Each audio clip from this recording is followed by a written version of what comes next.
Hello friends, welcome back to our channel Padhle with short. तो आज के इस वीडियो में हम लोग पढ़ेंगे class 7 geography chapter number 4 air. तो आज की इस वीडियो से हम लोग क्लास 7 ज्योग्राफी का चैप्टर नंबर 4 जो कि एयर है उसे स्टार्ट करने वाले हैं। तो चलिए शुरू करते हैं। Our Earth is surrounded by a huge blanket of air called atmosphere. All living beings on this earth depend on the atmosphere for their survival. It provides us the air we breathe and protect us from the harmful effect of the sun rays.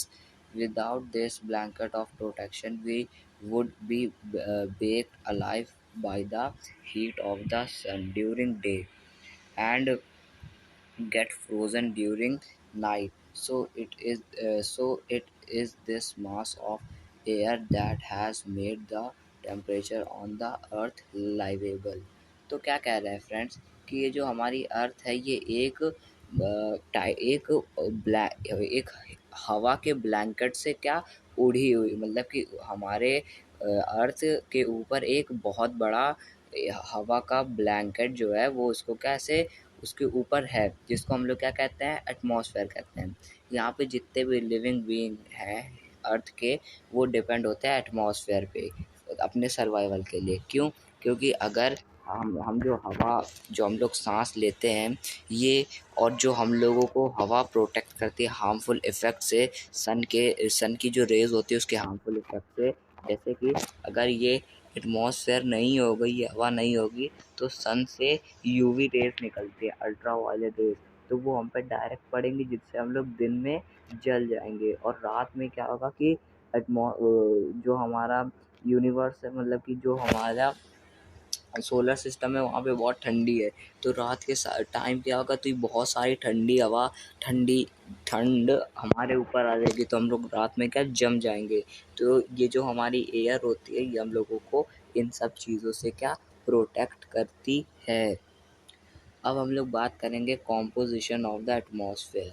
Do you know that the air we take in while breathing is actually a mixture of many gases. Nitrogen and oxygen are two gases which make up the bulk of the atmosphere. Carbon dioxide, helium, ozone, argon, and hydrogen are found in lesser quantities. Apart from these gases, tiny dust particles are also present in the air. The pie chart gives you the percentage of different constituents of air. Nitrogen is the most plentiful gas in the air. When we inhale, we take some amount of nitrogen into our lungs and exhale it. But plants need nitrogen for their survival. They cannot they cannot take nitrogen directly from the air. Bacteria that live in the soil and roots of some plants take nitrogen from the air and change its form so that plants can use it. तो क्या कह रहे हैं friends कि ये जो अगर हम लोग अपनी हवा के कंपोनेंट्स के बारे में बात करें, कंपोनेंट्स मतलब कि हमारे हवा में कितनी चीज़ें हैं, तो हम अगर हवा अपनी एटमॉस्फेयर में देखें तो क्या होगा कि हमारे में ये जो पाई चार्ट है इसमें पता चलता है कि सबसे ज़्यादा अमाउंट ऑफ इसका ज़्यादा है, नाइट्रोजन का ज़्यादा है। यानी कि जो हमारी एयर है उसमें सबसे ज़्यादा अमाउंट किसका है, नाइट्रोजन का, जो कि 78% है।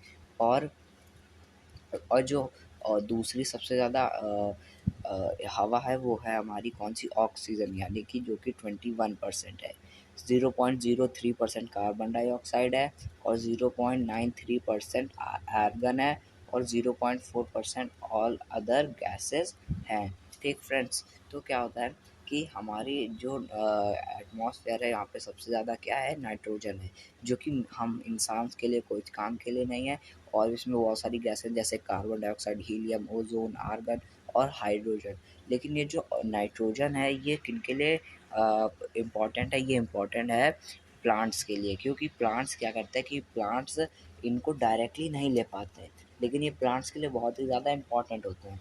तो प्लांट्स की रूट में क्या होते हैं, बैक्टीरिया होते हैं जिनका नाम है राइबोसोम्स। ठीक, और राइबोसोम्स क्या करते हैं कि वो एटमॉस्फेयर से नाइट्रोजन को ले लेते हैं और जो प्लांट्स की रूट में है वो वहाँ पे आके मर जाते हैं, जिससे जो नाइट्रोजन है वो डायरेक्टली प्लांट्स के अंदर पहुँच जाता है।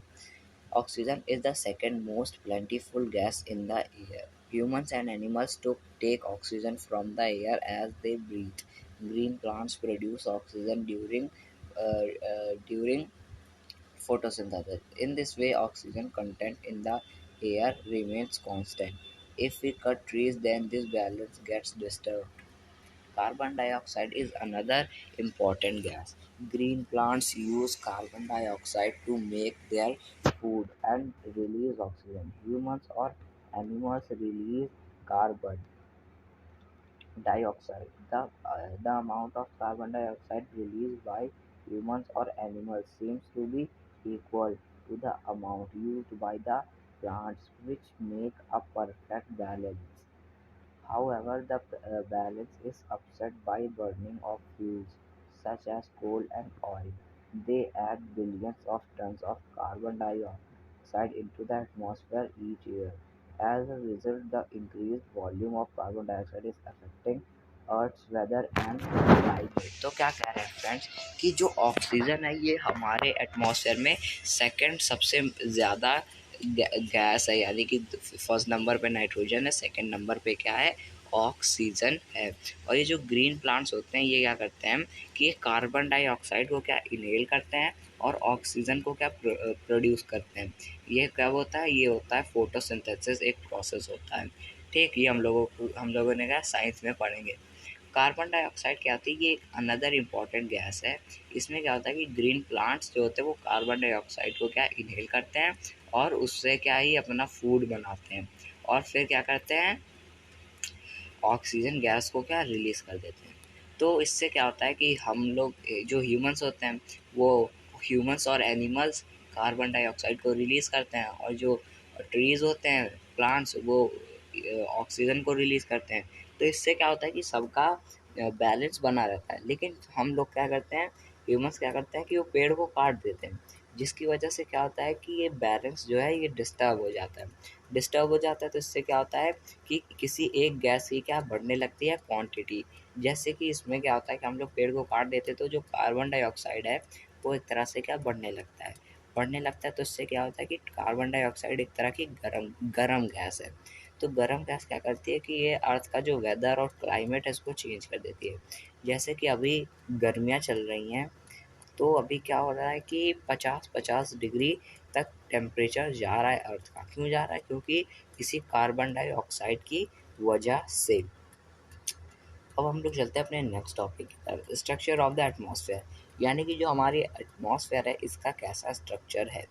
Our atmosphere is divided into five layers starting from the Earth's surface. These are troposphere, stratosphere, mesosphere, thermosphere and exosphere. यानी कि जो हमारी एटमॉस्फेयर है इसकी टोटल 5 लेयर है। एटमॉस्फेयर तो है लेकिन एटमॉस्फेयर के टोटल 5 पार्ट हैं, 5 लेयर हैं। तो first layer troposphere, second stratosphere, third mesosphere, fourth thermosphere and fifth exosphere.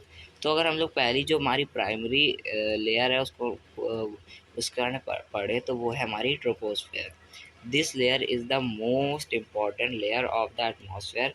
Its height is 13 kilometer. The air we breathe exists here. Almost all weather phenomena like rainfall, fog and hailstorm occur in this layer. तो क्या होता है कि जो troposphere है ये एक type की लेयर है जो कि बहुत ही इम्पोर्टेंट लेयर है। और इम्पॉर्टेंट लेयर है किसके, एटमॉस्फेयर की। क्यों? क्योंकि इसकी जो हाइट है ये खाली 13 किलोमीटर, 13 किलोमीटर्स इसकी हाइट है।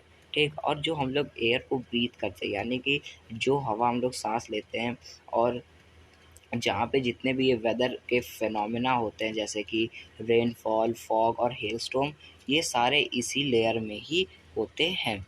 अब हम लोग बात करते हैं अपनी सेकंड लेयर के बारे में जो कि है stratosphere. Above the troposphere lies the stratosphere. It extends up to a height of 50 kilometers. This layer is almost free from clouds and associated weather phenomena, making condition most ideal for flying aeroplanes.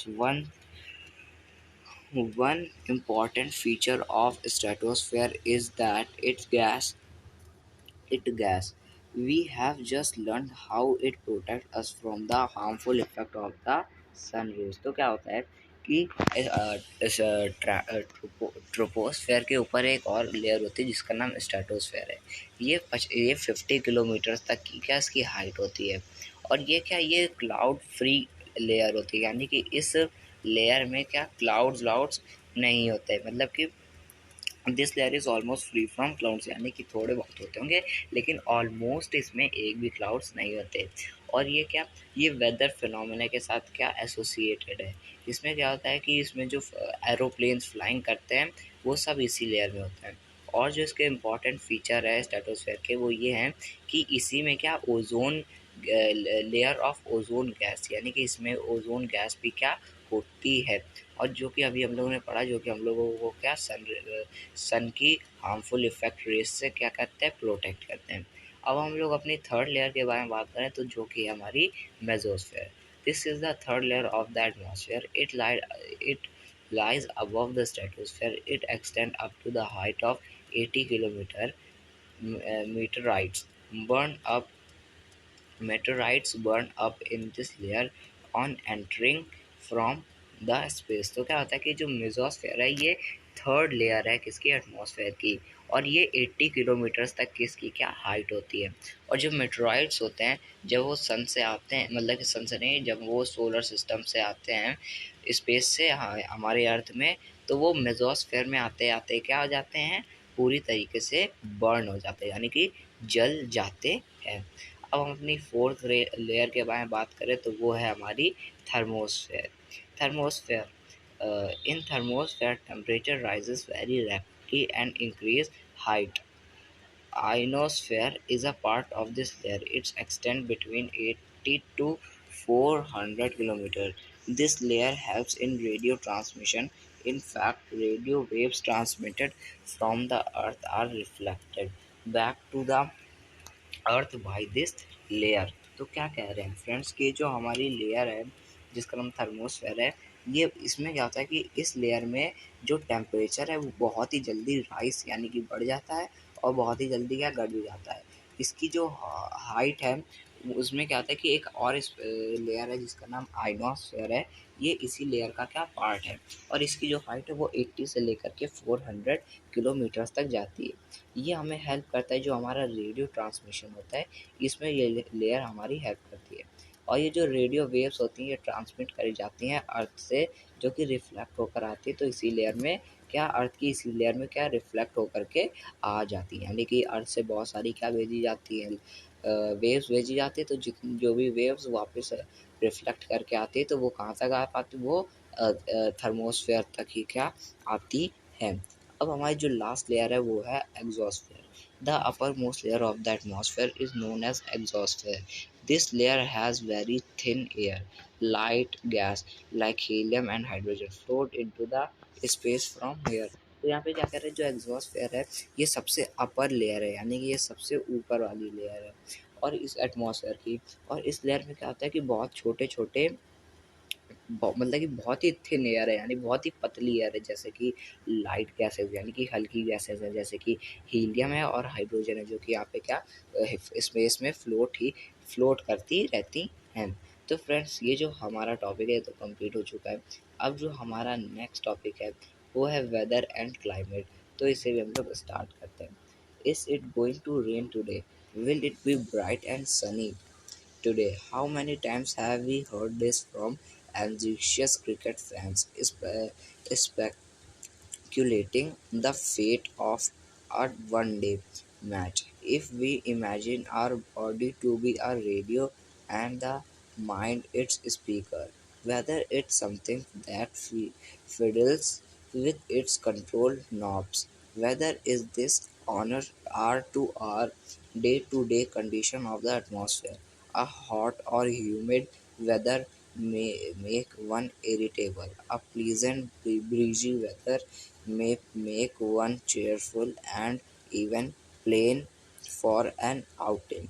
Weather can change dramatically from day to day. However, the average weather condition of a place for a longer period of time represent the climate for of a place. Now, do you understand why we have daily weather forecast? तो यहाँ पे क्या कह रहे हैं friends कि यहाँ पे हम लोगों को वेदर और क्लाइमेट के बीच में डिफरेंस कराया गया है। जैसे कि अभी हम लोगों ने देखा कि मेन बात में है तो यहाँ पे बोला जा रहा है कि वेदर एक शॉर्ट पीरियड टाइम को कहते हैं और क्लाइमेट एक लॉन्ग पीरियड टाइम को कहता है। यानी कि जैसे बोल दिया गया कि आज बारिश होगी, ठीक, तो यानी कि जो ये वेदर में आएगा।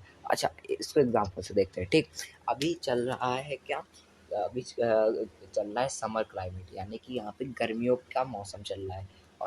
और वेदर वेदर का मतलब भी मौसम, यानी क्लाइमेट और वेदर दोनों का मतलब होता है मौसम।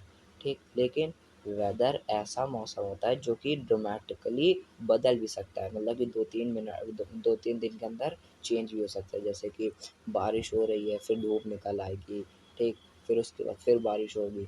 लेकिन क्लाइमेट कैसा होता है कि वो बहुत दिनों बाद चेंज होता है।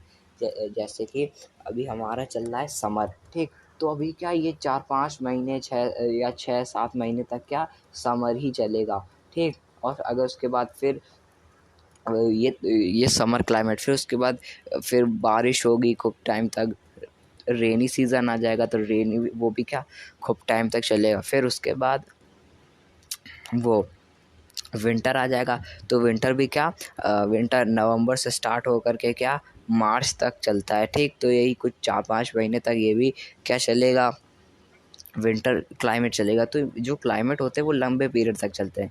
लेकिन ये जो वेदर होता है, जैसे कि अभी धूप निकली है, फिर बारिश हो जाएगी, फिर धूप चली जाएगी, तो ये क्या होता है, ये वेदर होता है। इसीलिए हम लोग क्या देखते हैं, हर बार वेदर फोरकास्ट देखते हैं, क्लाइमेटिक फोरकास्ट नहीं देखते, क्योंकि क्लाइमेट बहुत दिनों में चेंज होता है और वेदर तुरंत चेंज हो जाता है। अब हम लोग बात करते हैं टेम्परेचर के बारे में। The temperature you feel every day is the temperature of the atmosphere. The degree of hotness and coolness of the air is known as temperature. The temperature of the atmosphere changes not only between day and night but also from season to season.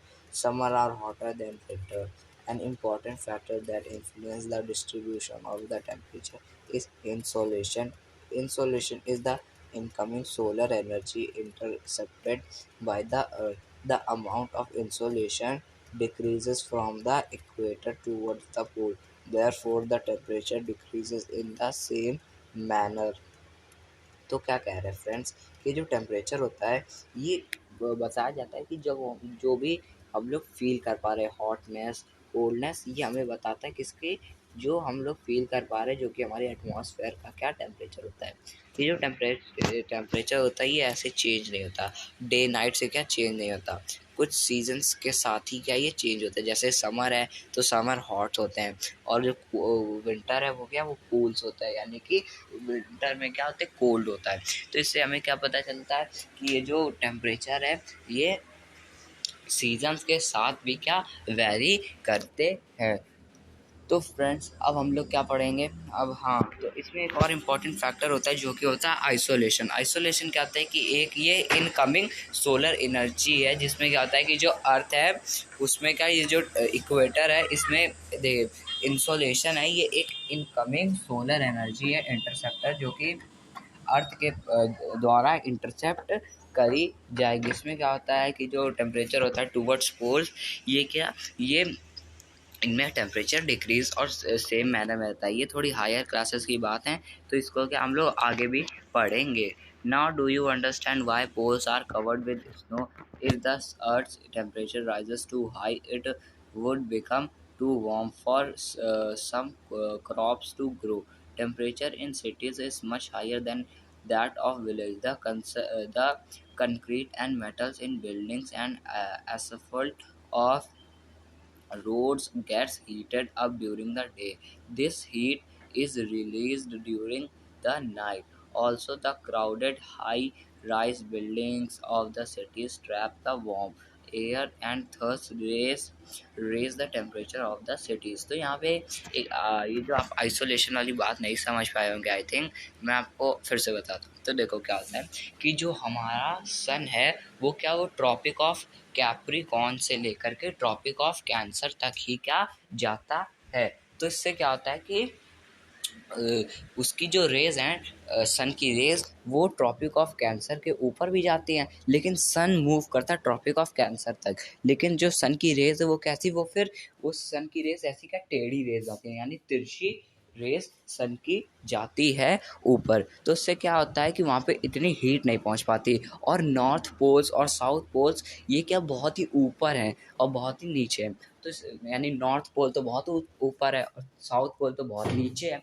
तो इससे क्या होता है कि वहाँ पे सन की race proper नहीं पहुँच पाती, जिसकी वजह से क्या होता है वहाँ पे दिन भी क्या बहुत ही कम देर को होता है। तो इसलिए क्या होता है कि वहाँ पर क्या होता है कि वहाँ पे क्या बर्फ़ ही जमी रहते हैं। क्यों बर्फ़ जमी रहती है? क्योंकि वहाँ पे तो सन पहुँच ही नहीं पाता, उसकी रेस पहुँच ही नहीं पाती। इसलिए क्या वहाँ पे जो टेम्परेचर है वो कोल्ड ही रहता है। चाहे वहाँ पे विंटर्स आए, चाहे वहाँ पर समर्स आए या रेनी सीजन्स आ जाए, वहाँ पे का टेम्परेचर कम ही रहेगा। ठीक फ्रेंड्स, तो यहाँ पे क्या बात करी गई थी, यही बात कही गई थी। और यहाँ पे एक और बात कही गई है कि जो टेम्परेचर होता है वो सिटीज़ में ज़्यादा होता है और विलेज में कम होता है। यानी कि जो जैसे अभी समर चल रहा है, तो जैसे मैं सिटी में रहता हूँ तो यहाँ पे क्या 50 डिग्री 50 डिग्री सेल्सियस हो रखा है। लेकिन अगर अभी मैं किसी गांव में चला जाऊँ तो वहाँ पे 50 डिग्री नहीं हो रहा होगा, वहाँ से क्या कम ही हो रहा होगा। लेकिन जो सन की रेज हो तो बराबर पड़ रही हैं। तो ऐसा क्यों है? देखो, ऐसा इसलिए होता है क्योंकि गाँव में क्या होता है, विलेज में क्या होता है कि वहाँ पे सबके घर बने होते हैं, ये ठीक है, ठीक। लेकिन क्या होता है गाँव में विलेज बने रहते हैं और वहाँ पे क्या गाँव में पेड़ भी बहुत सारे होते हैं, जिसकी वजह से क्या होता है कि वहाँ पे ठंडी ठंडी हवा तुरंत निकलती है, जिसकी वजह से जो टेम्परेचर है वहाँ पे मैनेज हो जाता है कोल्ड। लेकिन शहर में क्या होता है कि शहर में बहुत ही कम पेड़ होते हैं, हर जगह बिल्डिंग्स होती हैं और गाँव में तो कच्ची रोड होती है। लेकिन अब शहर में क्या है कि यहाँ पर कंक्रीट वाली रोड्स होती हैं, ठीक। और यहाँ पे बिल्डिंग्स होती हैं जहाँ पे क्या होती है जो जिसमें क्या जिनके सामने ऐसे मिरर वाला डिज़ाइन लगा रहता है, जहाँ पे सन की रेज आती है और वो डायरेक्ट रिफ्लेक्ट होकर के दूसरे चीज़ों पे पड़ती है, जिससे क्या होता है टेम्परेचर बहुत बढ़ता है। और यहाँ पे कार्स बहुत हैं, ठीक। तो कार्स किसकी बनी हुई है? मेटल की बनी हुई है। तो इन मेटल की चीज़ों पे गर्मी जब रेस पड़ती है तो ये बहुत ज़्यादा गर्म हो जाती है और बहुत ही हीट प्रोड्यूस करती हैं। और रोड है हो गई हमारी जो कि कंक्रीट की बनी रहती है, ब्लैक रोड्स, ये भी बहुत हीट क्या प्रोड्यूस करती है, जिसकी वजह से क्या होता है यहाँ पे टेम्परेचर ऑटोमेटिकली बढ़ जाता है। अगर आप दोपहर के 2 बजे गांव में निकलेंगे और वही सेम डे दोपहर के 2 बजे किसी शहर की रोड में निकलेंगे तो आपको गर्मी शहर में ज़्यादा लगेगी। क्यों? क्योंकि वहाँ पे ऐसे ऐसे फैक्टर्स हो गए हैं जिसकी वजह से क्या अब गर्मी लगना नॉर्मली हो गया। यहाँ पे टेम्परेचर भी क्या ज़्यादा बढ़ता है। और अब तो शहर में हर घर में 2-3 एसी होती हैं। तो एसी का जो कंप्रेसर होता है उससे क्या होता है कि पीछे जो उसका जो कंप्रेसर होता है एसी का, उससे गर्म हवा निकलती है। तो वो गर्म हवा भी क्या हर जगह निकलती है और हर घर से निकलती है और हर घर में 2-3 एसी होती हैं। तो इतनी सारी गर्म हवा, इतनी गर्मी निकलती है, तो इससे भी क्या जो हीट है वो प्रोड्यूस होता है और इससे भी क्या हम लोगों को बहुत ही ज़्यादा गर्मी लगती है। इससे यहाँ का टेम्परेचर भी थोड़ा बढ़ जाता है, थोड़ा नहीं बहुत ज़्यादा बढ़ जाता है। अब हम लोग चलते हैं अपने नेक्स्ट टॉपिक की तरफ, जो कि है air pressure. You will be surprise to know that air is above us presses us with a great force on our body. यानी कि you will be surprise to know that air above us presses us with a great force on our body. However, we don't even feel it. This is because of the air presses us from all direction and our body exerts a counter pressure. Air pressure is defined as the pressure exerted by a weight of air on the earth's surface. As we go up the as we go up the layers of atmosphere, the pressure falls rapidly. The air pressure is highest at sea level and decreases with height horizontally. The distribution of air pressure is influenced by temperature of air at a given place. In areas where temperature is high, the air gets heated and rises. This create a low pressure area. Low pressure area is associated with cloudy sky and wet weather. In areas having lower temperature, the air is cold. It is therefore heavy, heavy air sinks and creates a high pressure area. High pressure is associated with a clear and sunny skies. This the air always moves from high pressure areas to low pressure area. तो क्या कह रहे हैं friend कि हम लोगों पे जो हम मतलब कि हमारे एटमॉस्फेयर में जो भी हवा है और वो हमारे ऊपर है, तो वो क्या वो एयर जो है वो हम लोगों के ऊपर क्या प्रेशर बनाती है और बहुत ही मतलब कि बहुत ही तेज़ प्रेशर बनाती है हमारे ऊपर। हवा हमारे ऊपर क्या बहुत ज़्यादा तेज़ प्रेशर बनाती है। अब प्रेशर बनाती है तो हमको फ़ील क्यों नहीं होता? हमको इसलिए फ़ील नहीं होता क्योंकि जो एयर है वो हमारे हर डायरेक्शन से क्या प्रेशर लगा रही है। यानी हमारे आगे पीछे ऊपर नीचे हर जगह से क्या सेम प्रेशर हम लोगों को क्या हवा लगा रही है, जिसकी वजह से क्या हम लोगों को ये फील नहीं हो पा रहा है। लेकिन अगर हवा ने एक जगह का भी प्रेशर हमारे ऊपर से हटाया तो हम लोग को क्या वो तुरंत से फील हो जाएगा। अब जैसे आप खड़े हो तो आपको क्या चार लोग एकदम चारों डायरेक्शन से आपको क्या धक्का दे रहे हैं, ठीक है। आपको कोई आगे से पुश कर रहा है, कोई पीछे से पुश कर रहा है, कुछ बगल से कुछ राइट हैंड साइड से, कुछ लेफ्ट हैंड साइड से। तो इससे क्या होगा कि आपकी क्या कोई सेम फोर्स सेम पावर का फोर्स लगा रहे हैं। तो इससे क्या होगा कि आपकी बॉडी इधर उधर नहीं जाएगी, आप सेम जगह रहेंगे, लेकिन वो फोर्स आपके ऊपर क्या बहुत ज़्यादा लगा रहे होंगे। इसी तरीके से क्या होता है कि जो एयर है वो क्या हमारे चारों तरफ से क्या प्रेशर लगा रही है, लेकिन हम लोगों को फील नहीं होगा क्योंकि वो चारों तरफ से सेम फोर्स का प्रेशर लगा रही है। लेकिन अगर हम लोग जैसे कि अपने एटमॉस्फेयर के 5 लेयर होते हैं, इनके कुछ लेयर के ऊपर जाएंगे तो हम लोगों को क्या थोड़ा थोड़ा फील होने को लगेगा, ठीक। और फिर क्या होगा कि अगर हम लोग जैसे और सबसे कम प्रेशर कहाँ होता है? जो हमारे ऊपर क्या क्लाउडी स्काई होती है, यानी कि जहाँ पर क्लाउड्स होते हैं वहाँ पे क्या सबसे कम प्रेशर हम लोगों के ऊपर लगता है, वो है एक लो प्रेशर एरिया, ठीक फ्रेंड्स। तो अब हम लोग बात करते हैं विंड के बारे में, यानी कि हवा के बारे में, ठीक। The movement of air from high pressure area to low pressure area is called wind. You can see wind at work as it blows dry leaves down the pavement or uproot trees during a storm. Sometimes, when the wind blows gently, you can even see it blowing away smoke or fine dust. At times, the wind can be so strong that it's difficult to walk against it. You must have experienced it is not easy to hold an umbrella on a windy day. Think of some other examples when strong winds have created problems for you. Winds can be broadly divided into 3 types। तो यहाँ पे क्या कह रहे हैं friends? यहाँ पे ये कह रहे हैं फ्रेंड कि जो हवा होती है इसका जो मूवमेंट होता है, ये मतलब कि हवा जब मूवमेंट करती है तो कहाँ से करती है? ये हाई प्रेशर एरिया से लो प्रेशर एरिया तक की तरफ क्या करती है?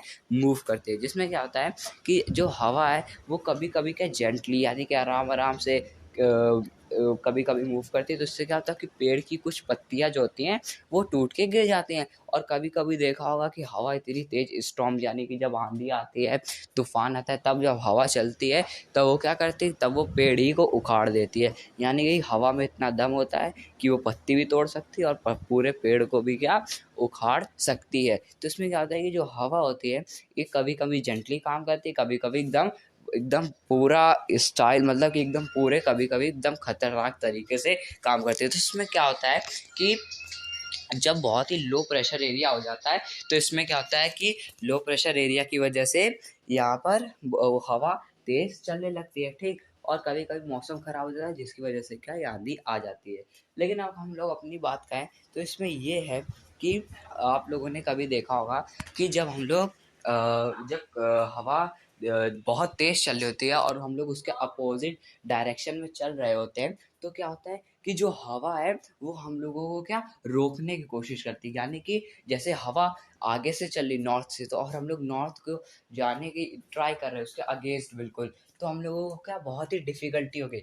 लेकिन अगर हवा नॉर्थ से साउथ जा रही है और हम लोग भी नॉर्थ से साउथ जा रहे हैं, तो हम लोगों को क्या हम लोगों को थोड़ी ईजीनेस होगी, यानी कि हम लोगों को लगेगा कि कोई हम लोगों को क्या पुश कर रहा है, और हम लोगों को क्या थोड़ी सी क्या हेल्प मिल रही है आगे बढ़ने को। तो इसी में होता है। और जैसे देखा होगा, जैसे कभी बहुत तेज हवा चल रही होती है, तो आप लोगों ने अपना अम्ब्रेला छाता खोलने की कोशिश करी होगी, तो वो क्या बहुत ही दिक्कत कर रहा होगा। कभी कभी वो छाता क्या होता है, उल्टा हो जाता है, टूट जाता है। तो ऐसा हो रखा है मेरे साथ भी। तो अब हम लोग बात करते हैं विंड्स के बारे में। तो यहाँ पे क्या होते हैं, टोटल 3 टाइप की विंड्स होती हैं।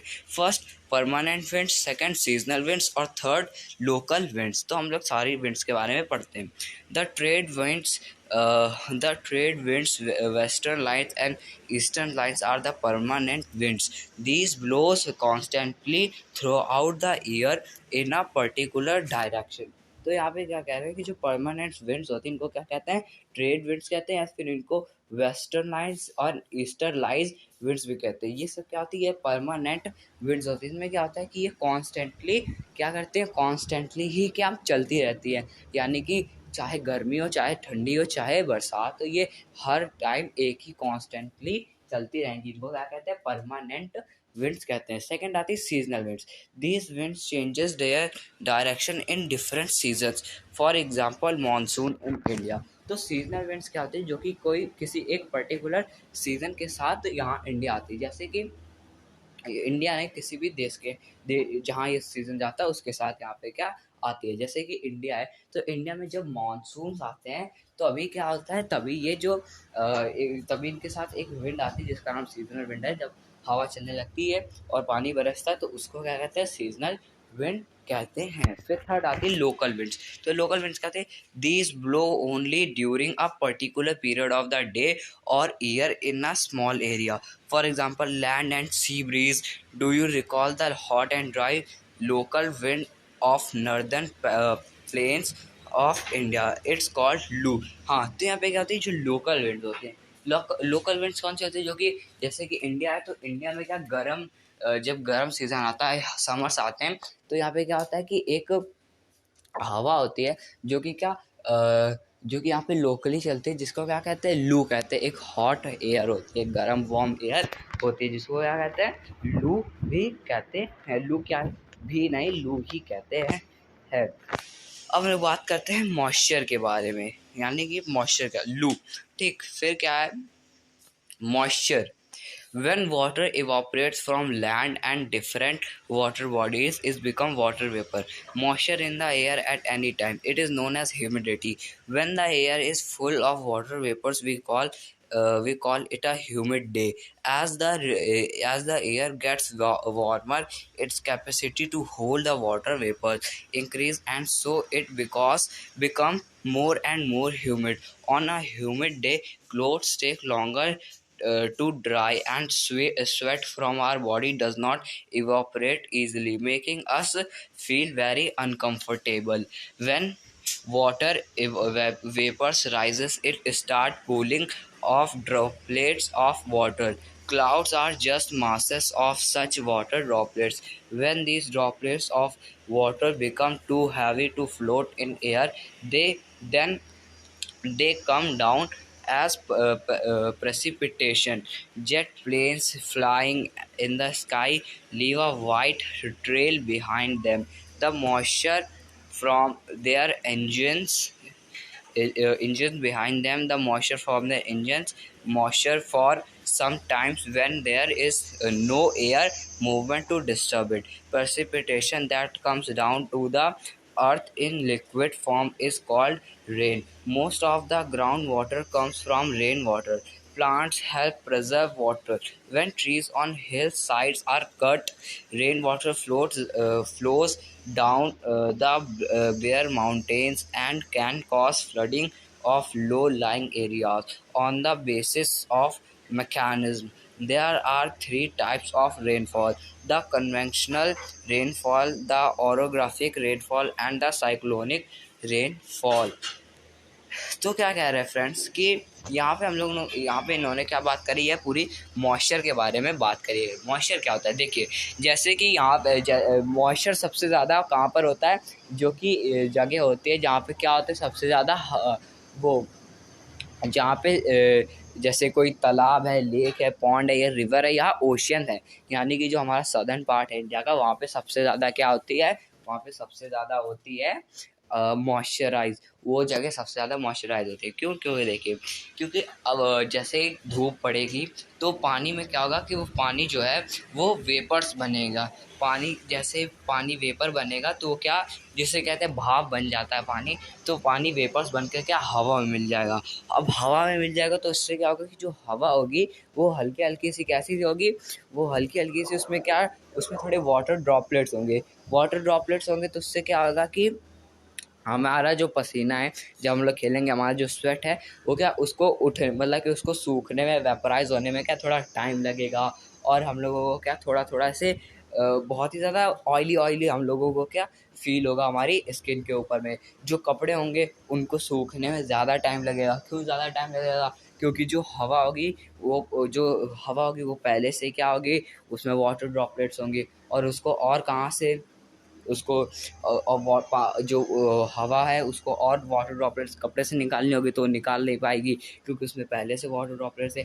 इसकी वजह से क्या होता है कि इसे क्या कहते हैं, इसमें सब अनकंफर्टेबल हो जाता है। और इसी मॉइस्चर को क्या कहते हैं हम लोग, इसको ह्यूमिडिटी भी हम लोग कहते हैं। जैसा ही आप लोगों ने देखा होगा, जो प्लेन्स होते हैं, ठीक, एरोप्लेन्स हो गए, जेट्स हो गए, रॉकेट्स हो गए, तो ये जब जाते हैं, हाँ, जब ये इनको लॉन्च किया जाता है या जब ये उड़ते हैं तो इनके हवा में क्या, इनके पीछे क्या बन जाती है, एक वाइट कलर की ट्रेन बन जाती है, लाइन बन जाती है, ठीक। तो उसको क्या कहते हैं, तो ये इसी से बनती है, क्योंकि इनके इंजन में जो भी ह्यूमिडिटी होती है, मॉइस्चराइज होते हैं, ये सारे ड्रॉपलेट्स के पीछे छूट जाते हैं और ये सब क्या हवा में रह जाते हैं, और फिर ये बहुत टाइम बाद वापस भी चले जाते हैं। तो यहाँ पे क्या होता है कि जब रिवर होती है, तो जब मतलब कि जब रेन होती है तो तीन टाइप की होती है। एक होती है साइक्लोनिक रेन, एक होती है ओरोग्राफिक रेन, और एक होती है कौन सी, एक होती है कन्वेक्शनल रेन। तो क्या होता है, देखो, साइक्लोनिक रेन क्या होती है कि जब कोल्ड एयर और वार्म एयर जो है, मतलब कि देखिए, जब क्लाउड है, क्लाउड में क्या होता है, पानी होता है, आप सबको पता है। क्लाउड जब रहता है तो उसमें क्या होता है कि जो वार्म एयर होती है, गर्म हवा, वो जब जाते हैं तो उसमें क्या, क्लाउड में छोटे छोटे वेपर कर देती है, पॉर कर देती है, जिसकी वजह से क्या पानी उससे निकल आता है और उसमें हवा हो जाती है। अब ये कैसी बात होती है, पानी बरस जाता है और बारिश हो जाती है, कैसे हो जाती है? देखिए, अगर हम लोग कोई एक बलून लेंगे, उसको क्या हवा से भर देंगे, फिर जहाँ गर्म हवा चल रही होगी तेज तेज, तो उसके सामने रखेंगे, तो गर्म हवा में क्या, ये जल्दी से क्या हमारा बलून फट जाएगा। उसी तरीके से क्या होता है कि ये जो वार्म एयर होती है, ये क्या, ये सबसे ज़्यादा जो क्लाउड्स होते हैं उनमें क्या पोर्स बना देती है, जिसकी वजह से क्या पानी उससे गिरने लगता है, बारिश हो जाती है, ठीक। ये हो गई साइक्लोनिक रेनफॉल। फिर होती है एक रिलीफ, मतलब कि ओरोग्राफिक रेनफॉल, जिसको रिलीफ भी कहते हैं। इसमें क्या होता है कि जो क्लाउड्स होते हैं वो क्या पानी से एकदम भरे हुए होते हैं, ठीक, और भरे हुए होते हैं तो उनका क्या वेट बढ़ जाता है तो वो नीचे आ जाते हैं। और फिर जब कहीं जाते हैं तो क्या, कहीं बारिश, जहाँ पहाड़ है उनसे जा कर के टकरा जाते हैं। पहाड़ में जाके टकराते हैं तो उससे क्या होता है कि उनसे क्या फोर्स हो जाते हैं, और उनमें फोर्स होने के बाद वहाँ पे बारिश हो जाती है। तो इसको क्या कहते हैं, ओरोग्राफिक रेनफॉल कहते हैं। अब बात करते हैं कन्वेक्शनल रेनफॉल के बारे में। कन्वेक्शनल रेनफॉल क्या होते हैं कि जैसे कहीं पानी है, ठीक, लेक है, तो वहाँ पे क्या हो रहा है, धूप पड़ रही है, तो उससे क्या होगा, पानी वेपराइज हो जाएगा। वेपराइज हो जाएगा तो कहाँ पे, क्लाउड्स में आ जाएगा। क्लाउड्स क्या हो जाएंगे, पानी से फिल हो जाएंगे, पूरे भर जाएंगे। फिर वहाँ पे वार्म एयर होंगी, वार्म एयर होगी तो उससे क्या होगा कि क्लाउड्स जो हैं उनमें पोर्स हो जाएंगे और वहाँ पे क्या बारिश हो जाएगी।